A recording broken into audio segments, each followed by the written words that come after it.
మీ business ఏదైనా మీ ఊర్లో promotion చేయాలంటే అది సుమన్ టీవీతోనే సాధ్యం. ఇప్పుడే సంప్రదించండి. హాయ్ హలో నమస్తే వెల్కమ్ టు సుమన్ టీవీ. నేను మిశ్రవంతి. ప్రస్తుతం మనం ఇప్పుడు రాజన్న సిరిసిల్ల జిల్లాలోని బీవీ నగర్ లో ఉన్నామండి. బీవీ నగర్ లో అనగానే మనకి రీసెంట్ గా ఒక ఇష్యూ జరిగింది. అది కూడా మీకు గుర్తుకుండకపోవచ్చు. నేను ఇప్పుడైతే ఆ విషయం గురించి అయితే మీకు నేను గుర్తు చేస్తాను. ఒక నాణానికి బొమ్మ బొరుసు ఉన్నట్టే ఇప్పుడు కూడా మనం ఒక వన్ సైడ్ చూసాము. ఆ విషయం ఏంటంటే ఎలివేరి అనుష తను చనిపోయిందని చెప్పేసి తన తండ్రి గారు ఇంతకు ముందు అయితే ఫ్లెక్సీ అయితే కట్టించడం అయితే జరిగింది. ఎందుకంటే తనకి చెప్పకుండా పెళ్లి చేసుకుంది కాబట్టి ఆ తండ్రి బాధ కొద్దీ అయితే ఒక ఫ్లెక్సీ కట్టించి నా కూతురు చనిపోయింది అని చెప్పేసి అయితే తన ఇంటి ముందు అయితే ఒక ఫ్లెక్సీ కట్టించి తన బాధ అంతా చెప్పుకున్నాడు.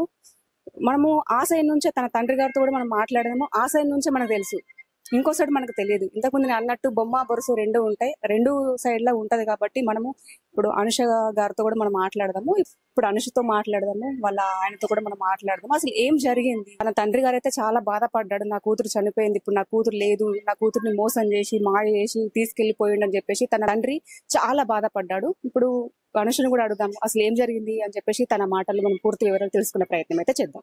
చిలువేరి అనుష, హరీష్ కూడా ఉన్నారు. అడుగుదాం అసలు ఆ రోజు ఏం జరిగింది. ఎందుకంటే వాళ్ళ కన్న తండ్రి తను చనిపోయిందని చెప్పేసి వాళ్ళ ఇంటి ముందు ఫ్లెక్సీ అయితే ఆ రోజు కట్టించాడు. మా అమ్మాయిని మోసం చేసిండు ఆ అబ్బాయి హరీష్.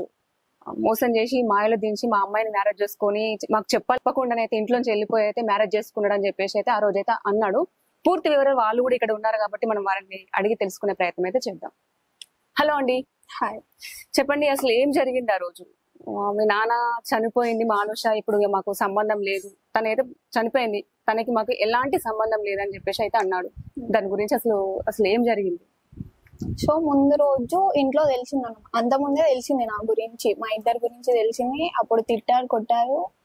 తనకి కూడా కాల్ చేసి నువ్వు మళ్ళీ తన ఇంట అడుకొని ఇట్లా బ్యాడ్ వర్డ్స్ కూడా తిట్టేళ్ళు. తను అప్పుడు ఎప్పటి నుంచి అసలు నిజం చెప్పాలంటే నాకు ఫస్ట్ నుంచి చెప్పండి. అసలు మీ లవ్ ఎప్పటి నుంచి స్టార్ట్? ఎప్పటి నుంచి లవ్ చేసుకుంటున్నారు? ఎన్ని ఇయర్స్ అవుతుంది? 9th క్లాస్ లో స్టార్ట్ అయింది తను తిరగడం. తను నీ వెనకాల 9th క్లాస్ నుంచి తిరుగుతున్నాడు స్టార్ట్. కానీ నేను ఏం చెప్పలేను దానికి. తను కూడా నన్ను వచ్చి డైరెక్ట్ గా ప్రపోజ్ ఎప్పుడు చేయలేదు. సో నేనే చేసిన ఇంటర్ ఎగ్జామ్స్ అప్పుడు. నువ్వు ప్రపోజ్ చేసినావు? తన అసలు చేయలేడు, అసలు ప్రపోజ్ చేయలేదు, నేనే చేసిన. తను నువ్వే తన్ని ప్రపోజ్ చేసినావు. ఓకే. తర్వాత తను కూడా యాక్సెప్ట్ చేసిళ్ళు. తర్వాత స్టార్ట్ అయింది, అప్పటి నుంచి మా లవ్ స్టార్ట్ అయింది. బీటెక్ లో మేము ఇక చాటింగ్, కాల్స్ అవన్నీ మాట్లాడుకోవడం స్టార్ట్ అయింది. అప్పుడు నాకు మమ్మీ ఫోన్ ఉండేదన్నమాట. అప్పుడు నాకు కొత్తగా ఫోన్ అనేది కొనియలేదు. సో మమ్మీ ఫోన్ నాకు ఇచ్చేది. నాకు ఇచ్చినప్పుడు అందులో ఫార్వర్డింగ్ కాల్స్ అనేవి ఉంటాయి. సో అది నాకు తెలియదు ఫార్వర్డింగ్ కాల్స్ ఉంటాయి మమ్మీ దాంట్లో అని. మా కాలేజ్ ఎట్లా అంటే మేము కాలేజ్కి వెళ్ళినప్పుడు మేము ఫోన్స్ అన్ని స్విచ్ ఆఫ్ అన్నా చేయాలి, లేకపోతే ఫ్లైట్ కాలేజ్ లో అలో ఉంటది కానీ యూజ్ చేయడం ఉంటది. సో స్విచ్ ఆఫ్ అన్నా వేయాలి. నేనేం చేసా అంటే ఫ్లైట్ మోడ్ లో పెట్టా అన్నమాట. సో తను కాల్ చేసినప్పుడు మా డాడీకి వెళ్ళిపోయింది కాలేజ్, ఫార్వర్డ్ కాల్ వెళ్ళిపోయింది. తను మాట్లాడి మీరెవరు అనుకుంటా మాట్లాడినప్పుడు వాళ్ళిద్దరి డిస్కషన్ జరిగింది. సో అప్పుడు డాడీకి డౌట్ వచ్చింది, తను ఏదో చేస్తుంది సంథింగ్ నాకు తెలియకుండా అని అనుకున్నప్పుడు డాడీ ఏం చేసిండు, కాల్స్ అన్ని నా కాల్ లిస్ట్ అంతా తీసిండు. తీసినప్పుడు నేను తనతో మాట్లాడుతున్నా అని డాడీకి అర్థమైంది. ఇంటికి హాలిడేస్ కి అప్పుడు మాకు బతుకమ్మ హాలిడేస్ ఉన్నాయి. బీటెక్ ఫస్ట్ ఇయర్ అప్పుడు? బీటెక్ ఫస్ట్ ఇయర్ హాలిడేస్ ఉన్నప్పుడు మాకు హాలిడేస్ ఇచ్చినప్పుడు నేను ఇంటికి వచ్చాను. ఇంటికి వచ్చినప్పుడు డాడీ అప్పుడే అడిగాను. నేను దాని గురించి డాడీ అడిగినప్పుడే చెప్పలేను, భయపడి నేను చెప్పలేను. సో దాని గురించి ప్రతిసారి అడిగినప్పుడు ఉన్నది స్టార్టింగ్ నుంచి ఎండింగ్ వరకు చెప్పేసిన తర్వాత డాడీ దానికి ఏం వేసిండంటే ట్రాప్ అనుకుంటా ఒకటి వేసేసిండు. తను ట్రాప్ వేసిండు నిన్ను అనుకుంటా, ట్రాప్ చేసిండు. అంటే తన గురించి డాడీ ఏం తెలుసుకోలేడు ఫస్ట్. అంటే చేసిందా నిజమేనా అసలు, అంటే వాళ్ళ ఫ్యామిలీ ఎట్లుంటది అనుకుంటే ఏం చేయకుండా ఇది నేను అంతా చెప్పిన తర్వాత తిను ట్రాప్ వేసిండి మని అనుకుంటే డాడీ అనుకున్నాడు. తర్వాత నేను చెప్పేసిన నువ్వు మళ్ళీ ఇదే రిపీట్ అయింది అనుకో నిన్న తనని చంపేస్తా అనుకుంటా అన్నాడు. డైరెక్ట్ బెదిరించిండు, కొట్టిండు. అప్పుడు మమ్మీ కొట్టింది. ఇద్దరు కొట్టిరా? ఇద్దరు కొట్టిండు. పేరెంట్స్ అమ్మ నాన్న ఇద్దరు కొట్టిండు. తర్వాత ట్రాప్ అని వేసేసిండు, చంపేస్తా అని ఇద్దరిని అన్నాడు. తర్వాత నీతోనే బెదిరించిండు? నాతోటే బెదిరించిండు, తనతో అది అయిపోయిన తర్వాత ప్రామిసెస్ ఇవన్నీ వేసుకున్నాడు శివుని మీద. ఇవన్నీ ఎందుకంటే నేను ఎందుకు వేసా అంటే ఇప్పుడు నేను వేయకపోతే నన్నన్నా తనన్నా చంపేస్తాను. నేను లేకపోతే తను ఉండడు, తను లేకపోతే నేను ఉండను. ఇద్దరు ప్రాణానికన్నా నా ప్రామిస్ అంత వాల్యూ కాదని నేను వేసేసా. ఆ ప్రామిస్ అయిపోయిన తర్వాత నేను మాట్లాడకపోతే తను ఉండలేడని నాకు తెలుసు. సో నేనే నాకు అప్పుడు కొత్త ఫోన్, మళ్ళీ కొత్త సిమ్, అన్ని కొత్తవి ఇచ్చేసాడు. నువ్వు ఇన్స్టా కొత్త ఫోన్? డాడీ. ఎందుకంటే నాకు బీటెక్ కాలేజ్ కాబట్టి పక్కా ఫోన్ కావాల్సిందే నాకు. మొత్తం స్టడీ మొత్తం ఫోన్ తోటే ఉంటదని మళ్ళీ అవన్నీ కొత్తవి కొనిచ్చి ఇచ్చేసింది. నాకు తెలుసు కాబట్టి నేనే కాల్ చేసి, ఎందుకంటే నాకు నెంబర్ నోటెడే ఉంటది తన నెంబర్. నేనే కాల్ చేసి నేను మాట్లాడేది ఇదంతా జరిగింది, ఇట్లా జరిగింది అంటే ప్రామిస్ చెప్పేసిన తర్వాత సరే మీ మమ్మీ తోటన్నా మాట్లాడదాం, కొంచెం కన్విన్స్ చేద్దాం, ఇప్పుడే చేసుకుంటా అంటలే, 4 years తర్వాత ఇద్దరం సెటిల్ అయినాకనే చేసుకుందాం అని తను అన్నాడు. సరే మాట్లాడతా అన్నావు కదా, సరే మాట్లాడదామని అన్నాం. అంటే మాకు రీసెంట్ గా మేము ఇల్లు కట్టుకుంటున్నాం కొత్త ఇంటి దగ్గర. సో నేను మమ్మీ అటు వెళ్ళామన్నమాట. తనకి చెప్పిన ఇటు వెళ్తున్నాం, మరి రా మాట్లాడదు అనుకుంటా. సో అప్పుడు వెళ్ళినప్పుడు మమ్మీ నేను మాట్లాడా, నాకు తెలియదు అనుకుంటా అన్నది. సరే అని వచ్చేసిన మమ్మీకి మాట్లాడతాను ఫస్ట్ తనకేం తెలియదు, మమ్మీ కూడా తెలియకుండా నేను అక్కడ తీసుకొచ్చిన తర్వాత తిని చెప్పా, తనతో మాట్లాడతాను అరుస్తూ. సో ఇంటికి వచ్చేసిన తర్వాత మమ్మీ డాడీకి చెప్పేసింది. డాడీకి చెప్పిన తర్వాత డాడీ కాల్ చేసి ఎటు పడితే అట్టే తిట్టిండు. తన మీద తిట్టిండు, వాళ్ళ పేరెంట్స్ మీద తిట్టిండు, వాళ్ళ ఫ్యామిలీ మెంబర్స్ అందరి మీద తిట్టిండు. కానీ తను సైలెంట్ ఉన్నాడు. ఎందుకంటే మళ్ళీ ఏమన్నా అంటే ఇష్యూ అని కాదు, మళ్ళీ నేను రివర్స్ తిట్టిన అనుకో నా మీద ఎఫెక్ట్ పడుతుంది, అది మళ్ళీ నన్ను ఏమన్నా చేస్తానని భయాన్ని కొద్ది తన ఒక్క మాట కూడా అనలేదు డాడీని. సో ఇదంతా జరిగింది. మళ్ళీ మేము కంటిన్యూ చేసినాం కాల్స్ అనేది, మెసేజ్ అన్ని నేనే స్టార్ట్ చేసిన, నేనే కంటిన్యూ చేసిన. ఇది అయిపోయింది. మళ్ళీ రీసెంట్ గా మొన్న ఇదంతా జరుగుతుంది కదా, నేను తిడుతున్నారు, ఇంట్లో కొడుతున్నారు, తన నుంచి ఎలాంటి రెస్పాండ్ లేదా? అప్పుడు ఏమన్నాడు హరీష్? అదే మాట్లాడదాము, కన్విన్స్ చేద్దామే అన్నాడు. ఇప్పుడే మ్యారేజ్ గురించి అని తను ఒక్క మాట కూడా అనలేదు. ఇంటికి వచ్చి మాట్లాడతానని అయితే ఏమనలేడా? ఇంటికి వస్తే పెద్ద గొడవ అవుతుంది. నాకు డాడీ గురించి తెలుసు, ఎట్లా మాట్లాడతాడు, ఎట్లా చేశాడు అంటే. కాల్లోనే అంత తిట్టినప్పుడు డైరెక్ట్ ఎంత తిడతాడు మీరే అర్థం చేసుకోండి. సో అందుకే డైరెక్ట్ వద్దు, డైరెక్ట్ అయితే పెద్ద ఇష్యూ అవుతుంది. మమ్మీతో కన్విన్స్ చేసి మమ్మీ డాడీకి ఇట్లా చెప్తుంది కావచ్చు అని మేము అట్లా అనుకున్నాం. మమ్మీ ఏం చేసింది, డాడీకి చెప్పేసి డాడీ తినని తిట్టేసిండు. సో అట్లా అయిపోయింది. ఇక దాని గురించి ఇప్పుడే వద్దు, మనం ఒకవేళ సెటిల్ అయినాక చేసుకుంటే బాగుంటదేమో అని అనుకున్నాం. 4 years అవుదాం, 4 years తర్వాత నువ్వు సెటిల్ అవుతావు, నేను సెటిల్ అవుతా, అప్పుడు వేసుకుంటే ఓకే, ఇద్దరు బానే సెటిల్ అయ్యిలుగా ఇచ్చేసి అయిపోతాయి, సేమ్ క్యాస్ట్. సో పెద్దవాళ్ళతో సేమ్ క్యాస్ట్, సో మాట్లాడితే అయిపోతాయి కదా మేము అనుకున్నాం. సో అట్లనే తెలియకుండా కంటిన్యూ చేద్దామని అనుకున్నాం. సో అట్లనే కంటిన్యూ చేసాం. మొన్న నేను వచ్చినప్పుడు చాట్ డిలీట్ చేయలేను. చాట్ డిలీట్ అయినప్పుడు తమ్ముడు చూసిండు మొత్తం చాట్. అంటే ఎగ్జామ్స్ అయిపోయిన తర్వాత మొన్న మాకు హాలిడేస్ ఇచ్చారు, ఉగాదికి ఫెస్టివల్ కి వచ్చిన హాలిడేస్ ఇచ్చారు. అప్పుడు వచ్చినప్పుడు నేను వాష్రూమ్కి వెళ్ళినప్పుడు తమ్ముడు ఫోన్ తీసుకొని చూసాను, చాట్ చూసి మమ్మీకి చెప్పేసిండు. అప్పుడు తమ్ముడే నన్ను చంపేస్తా అని డైరెక్ట్ గా వచ్చేసిండు, ఇక్కడ పట్టుకొని చంపేస్తా నిన్ను అనుకుంటాడు మా తమ్ముడే. మా మమ్మీ చాలా అంటే చాలా కొట్టింది. నెక్స్ట్ రోజు డాడీకి చెప్తాను, డాడీకి చెప్తే సిచ్యువేషన్ ఎట్లుంటుంది, నన్ను చంపేస్తాడు, తనని చంపేస్తాడు, అదే జరుగుతుంది ఫస్ట్ మెయిన్ పాయింట్. మీరేమనుకుంటారు, కన్న కూతుర్ని ఎవరు చంపుకోరు అని అంటారు, కానీ నాకు తెలుసు మా డాడీ గురించి ఎట్లా ఉంటాడో అని. ఎలా ఉంటాడు? కొంచెం సైకో మైండెడ్ మా డాడీ. అంతేనా? అంటే తను నీతోని ఉండడం, ఎవరు పేరెంట్స్ ఎట్లా ఉండడం అట్లనే ఉంటాడు. కానీ తను ఏమనుకుంటే తను చేసేదే కరెక్ట్, ఎవరి మాట విన్నాడు అన్నమాట. ఓకే, తన మైండ్ లో ఇది కరెక్ట్ అని అనిపించిందా, అది రాంగ్ అయినా కూడా తను కరెక్ట్ చేసి మళ్ళీ నేను చూపిస్తా అని అనుకుంటాడు. సో నాకు అర్థమైంది ఎట్లయినా మా డాడీ ఇద్దరు అనుకునేవాడైతే ఇప్పుడు నేను కాలేజీలో ఎందుకు వేస్తాడు, ఎందుకు చదివిస్తాడు, ఏ పేరెంట్ అన్నా చదివించే బాధ్యత ఉంటది, బాధ్యతనే. బట్ అదంతా చేయడు కదా. ఇప్పుడు బాధ ఉంటది కాబట్టి ఆ బాధ కొద్ది, ఇప్పుడు నేను పెంచిన ఇంత పెద్దదాన్ని చేసిన, తనకంటూ ఒక లైఫ్ ఇవ్వాలని చెప్పేసి తను ఆలోచించుకున్నాడు. మళ్ళా ఆ కోణం నుంచి ఎందుకు ఆలోచిస్తలేదు? సరే లైఫ్ ఇద్దామని అనుకున్నాను నేను. ఒక్కటే కోరిక అడిగిన, తనని ఇచ్చి పెళ్లి చేయు అని. నేను ప్రతి విషయంలో డాడీ మాట కాదనిలే అని అడుగుపియండి. నేను ప్రతి విషయం, కాలేజ్ అయినా ఏదైనా డాడీ విషయంలోనే ఉన్నా. నేను ఈ ఒక్క విషయంలోనే డాడీ ఇది కాదు, నేను ఇట్లా లవ్ చేసిన అని చెప్పినావా? అంటే ఏమన్నాడు అప్పుడు ఆ టైంలో? అది First అయితే తిట్టిండు కానీ చెప్పినావు కదా, చెప్పినప్పుడు ఎలా రియాక్ట్ అయ్యాడు? అదే తను ట్రాప్ చేసిండు, అది కరెక్ట్ కాదు నీకు, ఇది ఈ ఏజ్ కాదనుకున్నాను. సరే ఈ ఏజ్ కాకపోయినా సరే మీరు ఇప్పుడైతే చదువుకోండి తర్వాత ఆలోచిద్దామని ఆ మాట అయితే అనలేదు. మీ మీడియాలో మీకు ఇచ్చినప్పుడు డాడీ అట్లా అన్నాడు, నేను తర్వాత ఆలోచిద్దాము ఇప్పుడైతే చదువుకోండి అని అన్నాడు. ఆ మాట నాతోటి అయితే అనలేదు. ఆ మాట నాతోటి అంటే నేను 4 years కాదు 5 years కాదు 10 years అన్నా ఆగాను, కానీ ఆ మాట నాతోటి అనలేదు. హరీష్ ఏం చేస్తున్నాడు? ఇప్పుడు పేటెంట్ డిజైన్. ఎప్పుడు చేసుకున్నారు మీరు పెళ్లి? April 7th. April 7th. ఎలా తీసుకెళ్ళవుతానని? ఆమె ఒక సర్టన్ ప్లేస్ చెప్పింది, ఆ ప్లేస్ దగ్గర నేను నిలబడ్డా. ఆమె వచ్చింది, వచ్చిన తర్వాత ఫస్ట్ తీసుకెళ్లి కన్విన్స్ చేసిన, ఇప్పుడు వద్దు మనం ఇట్లా ఫ్యూచర్ ఉంది 4 years ఆగి చేసుకుందాం, నేను ఒప్పిస్తాం మీ డాడీని అది అని మాట్లాడతాం. ఏం లేదు, అప్పటికే నాకు కాల్స్ స్టార్ట్ అయిన వాళ్ళ ఇంట్లో నుండి. అంటే వాళ్ళ డాడీ కంటిన్యూగా నీకు కాల్ చేస్తూనే ఉన్నాడు. ఏమంటున్నాడు? ఫోన్ మాట్లాడలేదు, నేను లిఫ్ట్ చేయలేదు. ఇప్పుడు ఆమెను తీసుకెళ్ళినా అంటే ఎవరైనా ఒప్పుకుంటారా? ఇప్పుడు ఒక పేరెంట్ వాళ్ళ అమ్మాయిని తీసుకెళ్ళినా అంటే వాళ్ళు ఒప్పరు కదా. అవును, అందుకే నేను లిఫ్ట్ చేయలేదు. ఇట్లనే ఇప్పుడు ఆమె వచ్చేసింది, నేను వద్దంటే ఆమె చచ్చిపోతా అంటుంది. సో తీసుకెళ్ళి మ్యారేజ్ చేసుకున్నా. ఒక ఫ్రెండ్ ను పిలిస్తే వచ్చిండు, ఫోటోలు తీసి వెళ్ళిపోయిండు. నేను ఇక డైరెక్ట్ అక్కడ నుండి స్టేషన్ కి వచ్చేసిన, పోలీస్ స్టేషన్ కి వచ్చి కాల్ చేయించిన. వాళ్ళ డాడీ కాల్ మా పేరెంట్స్ వచ్చారు, అప్పటికే పోలీస్ స్టేషన్ కి వచ్చారు, రమ్మంటే వచ్చారు. అంటే మీ పేరెంట్స్ అడగలేరా అది తప్పు, వాళ్ళ పేరెంట్స్ కి చెప్పకుండా పెళ్లి చేసుకోవడం కూడా? ఏంటంటే మా పేరెంట్స్ నేను ఉన్నది ఒక్కరిని, నాకు ముగ్గురు అక్కయ్యలు. మా పేరెంట్స్ నేను ఉన్నది ఒక్కరిని. అయిపోయింది.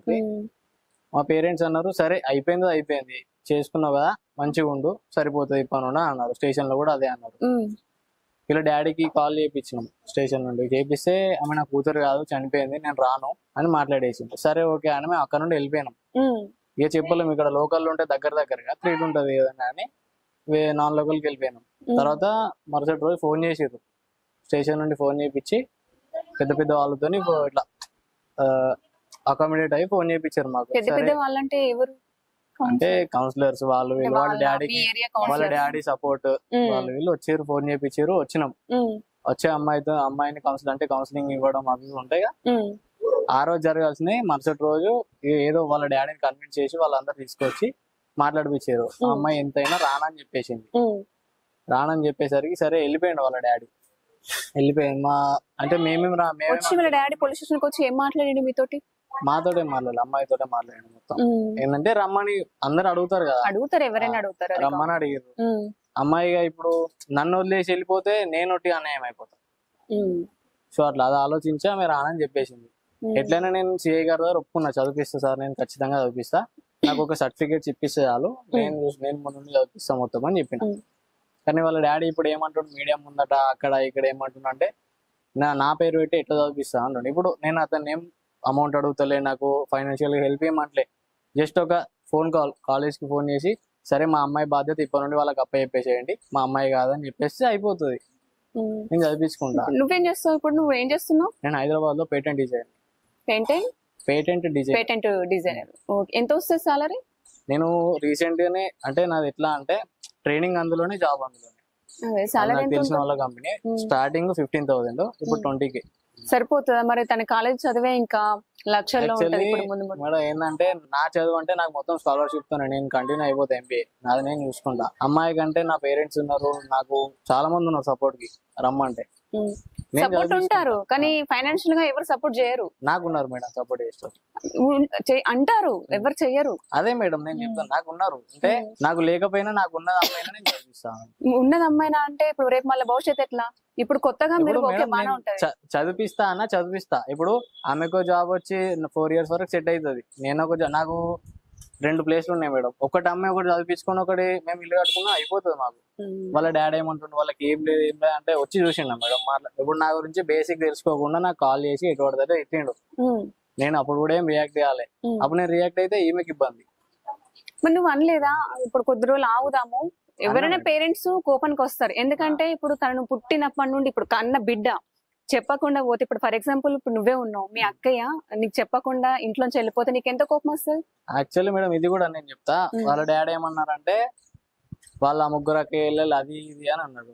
ఏం తెలుసు అని మాట్లాడినాడు చెప్పండి. ఇప్పుడు మా అక్క ఇళ్ళలు పోయి కేసు పెడితే ఏమన్నట్టు, ఇప్పుడు మీడియా ముందట అన్నారు వాళ్ళ అక్క ఇళ్ళలు కూడా ఇట్లనే లవ్ మ్యారేజ్ చేసుకుని వెళ్ళిపోయారు అని ఆయన చూసిండు. ఏమన్నా మా నాన్న ఒక తండ్రి బాధ్యత తీసుకొని, మా అక్కది లవ్ మ్యారేజ్ చిన్న అక్కది, కాకపోతే ఇంట్లో ధైర్యంగా చెప్పింది వచ్చి.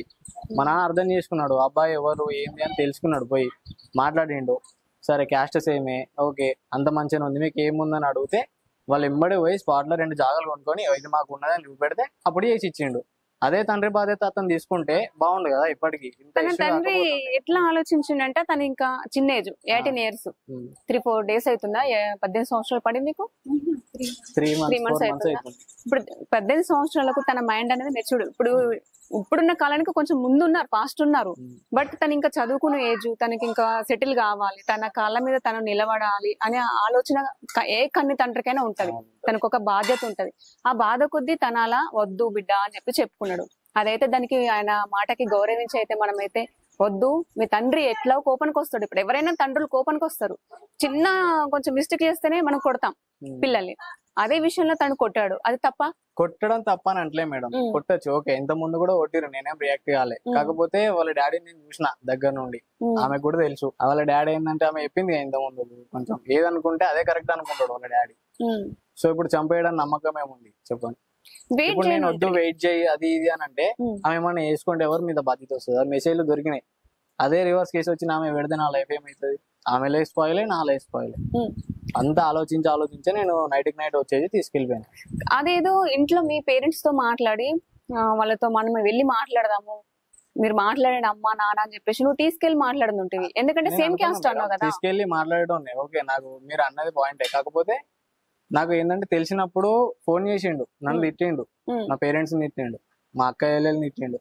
తిడతాడు. ఓకే, కాకపోతే ఏదో ఎట్లా పెంచారు మీ అమ్మ డాడీ అది అని తిడితే ఓకే, కానీ గలీజ్ మాటలు తిట్టిండు. ఇప్పుడు అదే నేను ఫేస్ టు ఫేస్ తీసుకుపోయి మాట్లాడిపిస్తా, అప్పుడు కూడా తిడితే నేను ఏం చేయాలి? అప్పుడు తిడతాడు, ఎందుకంటే అమ్మాయి అక్కడ ఆడపిల్ల కాబట్టి కన్న తండ్రి ఖచ్చితంగా బాధ ఉంటది. ఇప్పుడు ఒక కొడుకు ముందట పేరెంట్స్ తిడితే ఊకుంటారా? ఊకోడు. కానీ ఇప్పుడు నేను అక్కడ రచ్చ చేస్తే ఈమె ఇప్పుడు నాకు ఆమెకి ఏదో ఒకటి చిన్న మిస్అండర్స్టాండింగ్ వస్తుంది, మా రిలేషన్షిప్ ఖరాబ్ అవుతుంది. రిలేషన్షిప్ ఖరాబ్ కాదు. నేను ఏంటంటే మీ పేరెంట్స్ తీసుకెళ్లి అంకుల్ మీరు కోప్పడంలో న్యాయం ఉంది, నేను వెయిట్ చేస్తాను, మీరు మాట ఇవ్వండి. ఇప్పుడు మా పేరెంట్స్ తీసుకొచ్చాను, మీరు ఎవరైనా పెద్ద మనుషుల్ని కూడా తీసుకురండి, వాళ్ళందరి ముందు మాట ఇవ్వండి, నేను మిమ్మల్ని కాదనకుండా నేను పెళ్లి చేసుకోను, ఎప్పటికైనా ఎన్ని సంవత్సరాలకైనా నాకే ఇచ్చి మ్యారేజ్ చేస్తా అని చెప్పేసి నాకు మాట ఇవ్వండి. మా అమ్మ నాన్న కూడా వచ్చారు, వాళ్ళ ముందు నాకు మాట ఇస్తే నేను వెయిట్ చేస్తాను, మేము ఎలాంటి పిచ్చి పనులు మేము చెయ్యం, మీరు చెప్పినట్టు మేము వింటాం, నేను జాబ్ చేస్తున్నాను, ఆ అమ్మాయికి జాబ్ వచ్చేంత వరకు నేను వెయిట్ చేస్తాను అని చెప్పేసి ఒక మాట అంటే తను. అదే మేడం నాకు అర్థమైంది, కానీ అతను కూర్చొని మాట్లాడతాడనే నమ్మకం ఏముంది మేడం? ఇప్పుడు లేచి చేయి చేసుకున్నా ఇప్పుడు గట్టిగా మాట్లాడినా, ఆవాజ్ చేసి మాట్లాడినా ఇప్పుడు ఏమైతుంది చెప్పండి? పెద్దలు చేసుకుంటారు అండ్ పెద్దల నామే చేసుకుంటే మా డాడీ పోడు, మా డాడీ మీద చేసుకుంటే నేను పోను, అక్కడ లొల్లే జరిగేది. అతను ఎట్లా అంటాడో నాకు తెలుసు కాబట్టి నేను ఏం మాట్లాడలే. వాళ్ళ అమ్మతో మాట్లాడదామని వేనా పోతే వాళ్ళ అమ్మ నేనేం మాట్లాడా, నాకు అవసరం లేదు అని ఈమె తీసుకొని వెళ్ళిపోయింది. వాళ్ళ డాడీకి చెప్పేసింది, డాడీ నాకు ఫోన్ చేసి తిట్టేసింది. ఇదంతా జరిగింది. సో నాకు తెలుసు వాళ్ళ డాడీ ఏంది ఇట్లా అని, అందుకే నేను తీసుకెళ్ళిపోయాను. లేకపోతే నాకు మాట్లాడాలంటే లేదా మేడం? మాట్లాడవచ్చు, తీసుకెళ్ళి కాకుండా పేరెంట్స్ తీసుకెళ్లి మాట్లాడిస్తే ఇంకా బాగుంటుండే. అదే మేడం, ఇప్పుడు అతను ఇక్కడ రివర్స్ అయితే పరిస్థితి ఏంది మేడం? పెద్ద లొల్ల అవుతుంది, కేసు అవుతుంది, అదైతుంది ఇదైతే. ఆమె లైఫ్ స్పాయిల్, నా లైఫ్ స్పాయిల్, స్టడీ ఖరాబ్ అయితే. ఇప్పుడు ఇదంతా జరిగి ఆమె స్టడీ మీద కాన్సన్ట్రేట్ ఏమంటే చేస్తుందా? ఇప్పుడు చేస్తున్నా చెప్పండి, ఇప్పుడు చేస్తాయి మేడం. నేను స్టడీ చేసుకోవచ్చు, కానీ ఇప్పుడు ఎంత పెద్ద ఇష్యూ అయింది మీకు తెలుసు కదా, చాలా పెద్ద. ఇప్పుడు ఇది బాగుందా అది బాగుంటా చెప్పండి, అది ఇంకా 4 గోడల మధ్యలో సమస్య అనేది పరిష్కారం అవుతుంది. కానీ ఇప్పుడు చాలా పెద్ద గొడవ కదా. ఇట్లా అయింది, బిడ్డ పోయిందని ఫ్లెక్సీ పెట్టిండు, ఓకే నేను ఒప్పుకుంటా. మరి ఇప్పుడు మేమే అందరం వెళ్ళి మాట్లాడదాం, అప్పుడు పెద్ద గొడవ చేయడానికి నమ్మకం ఏముంది మేడం? మీరు చూసిర్రు ఆయన ఎట్లా అంటాడు, ఫ్లెక్సీ చిన్న పోయినందుకే ఫ్లెక్సీ పెట్టుకుని. అందరు తల్లిదండ్రులు అట్లా వేస్తలేరు కదా. సరే కులానికి ఇచ్చినప్పుడు కులం కాదు, ఒక కులం కాదు, వేరే కులం, ఏదో వేరే క్యాస్ట్ అది ఇది అని అంటే ఏమని అనుకోవచ్చు, ఒకటే కులం. ఇప్పుడు మాకు ఫైనాన్షియల్ గా లేదు అది అని అంటుండు. ఫైనాన్షియల్ ఉంటేనే బతుకుతారా మేడం, లేకపోతే బతకారా? నేను చదివిస్తా అని ఒప్పుకున్నా స్టేషన్ లా. నేను చదివిపోతే నాకు వచ్చి గల్లబట్టి అడగనుండే ఎందుకు చదివియలేను అని. చదివిస్తాను ఒప్పుకున్నా. ఆయన ఏమంటుండ అంటే నేను చదివియా, నా పేరు పెట్టి ఎట్లా చదివించుకొని నేను చూస్తా అంటూ మాట్లాడుతాను. అంటే మీ దగ్గర ఆర్థికంగా ఏం లేదు, ఇప్పుడు నా బిడ్డకు ఆరోగ్యంగా ఎలాంటి ఆరోగ్య సమస్యలు ఉన్నాయో నాకు తెలుసు, తన ఖర్చు ఇంత అవుతుంది, తన దగ్గర ఏముందని చెప్పేసి తను చదివిస్తా అంటున్నాడు అని చెప్పేసి తను అన్నాడు. కాదు మేడం, ఏముంది లేదు, అతను ఏమన్నా వచ్చి నాకు ఎప్పుడన్నా కాంటాక్ట్ అయితే తెలుస్తుంది. ఎప్పుడన్నా నాకు వచ్చి మాట్లాడినా మేడం, బాబు నువ్వేనా, ఇప్పుడు నువ్వు అమ్మాయిలు నవ్వు చేసినావు అంట నిజమేనా, మరి ఎంతవరకు కరెక్ట్ ఎంతవరకు రాంగ్, మనం ఈ సిచ్యువేషన్ ఈ టైం వరకు ఈ పొజిషన్ నుండు నువ్వు నేను అనుకున్న పొజిషన్లో ఉంటే నేను ఖచ్చితంగా మా అమ్మాయిని నీకు ఇస్తా అని నాకు చెప్తే నేను అప్పటి నుండి ఫోన్లు అన్ని బంద్ చేసి నా పని మీద నేను చూసుకుంటుండే. నేను ఇందాక అదే అన్నాను. అయితే ఇప్పుడు తెలిసిన తర్వాత నాకు ఫోన్ చేసి తిట్టే బదులు మరి కాంటాక్ట్ అయ్యి ఒక బాధ్యత గల తండ్రి లెక్కుంటే కాంటాక్ట్ అయ్యి మరి ఇట్లా బాబు ఇది సంగతి, నువ్వు ఈ పొజిషన్ లో ఉండు ఈ టైం వరకు, అప్పుడైతే మా అమ్మాయిని ఇస్తా నీకు, లేకపోతే అని మాట్లాడితే నేను కూడా ఉండు కదా ఒక పొజిషన్ లా. ఇప్పుడు ఏ కన్న తండ్రి అని ఏమనుకుంటాడంటే నా బిడ్డను ఒక ఇంటికి ఇచ్చిన తర్వాత తను కాలు కింద పెట్టకుండా సాదటోడైతే మంచిగా ఉంటది. అదే ఇప్పుడు ఆ అమ్మాయి చెప్తా వినండి, ఆ అమ్మాయిని గుండెల మీద ఎత్తుకొని పెంచుతాడు కన్న తండ్రి.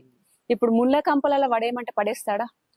తను అదే ఆలోచించుండు, తను అక్కడ ఎలా ఉంటది, తన భవిష్యత్తు ఏంది, తను ఆరోగ్య సమస్యలు కానీ తన తినే ఫుడ్ దగ్గర నుంచి ప్రతి కన్నా తండ్రి దగ్గరుండి చూసుకున్నాడు కాబట్టి అక్కడికి వెళ్తే ఎలా బతుకుతో ఏమో అన్న కోణంలో ఆలోచించుండు. దాన్ని నువ్వు తప్పని ఎలా అనుకుంటున్నావు? తప్పని నేను అంటలే మేడం, ఓకే ఆయన ఆవేదన కరెక్టే, కానీ ఇంత పెద్ద చేసుడు కరెక్ట్ కాదు. ఏంటంటే ఫస్ట్ తెలుసుకోవాలి అబ్బాయి ఏంది, అబ్బాయి గురించి ఏందని తెలుసుకోవాలి. అదే ఇప్పుడు నేను ఒక కంపారిజన్ పెడితే మా డాడీకి వాళ్ళ డాడీకి నేను చెప్పిన మా అక్క లవ్ మ్యారేజ్ అని, మా డాడీ కూడా వాళ్ళ డాడీ లేక ఆలోచిస్తే మా అక్క ఇప్పుడు ఇంత సంతోషంగా ఉండేది కాదు. మా అక్కకు ఒక పాప ఇప్పుడు. సరే ఓకే, ఇప్పుడైతే మీరు అమ్మ నాన్న కూడా ఏం చెప్పలేదు, జస్ట్ లవ్ మీరు చేసుకుందామని చెప్పారు, అదంతా అయిపోయింది. వచ్చిన తర్వాత కూడా మనం వాళ్ళ ఇంటికి వెళ్దాం, వాళ్ళతో మాట్లాడదాం అని చెప్పేసి అనలేరా? ఎవరు? మీ పేరెంట్స్. మా పేరెంట్స్. అయితే నేను వచ్చిన మేడం, వచ్చిన తర్వాత వాళ్ళు ఇట్లాంటిది ఏం అనలేదు. ఎందుకు అనలేదంటే స్టేషన్ లో ఏమన్నాడంటే నా అమ్మాయి చనిపోయింది నాకు అవసరం లేదు అని అన్నాడు. ఓకే, మా అమ్మ నాన్నలో ఏమనలేదు ఆ మ్యాటర్ కి. తర్వాత వాళ్ళ ఎందుకంటే వాళ్ళు పెద్ద మనుషులు కాబట్టి ఆ బాధ్యత తీసుకోవాలి, పెళ్ళయింది కాబట్టి. వాళ్ళ ఫ్యామిలీ మెంబర్స్ లో ఏంటంటే కొంతమంది కాల్ చేసి పెళ్లి అయిపోయినాక ఈ తాళి ఈ మెటల్ ఇవన్నీ తీసేసిరా ఈ మాట్లాడారు. రికార్డింగ్స్ కూడా ఉన్నాయా మీకు పూసు ఏంటి తీసా.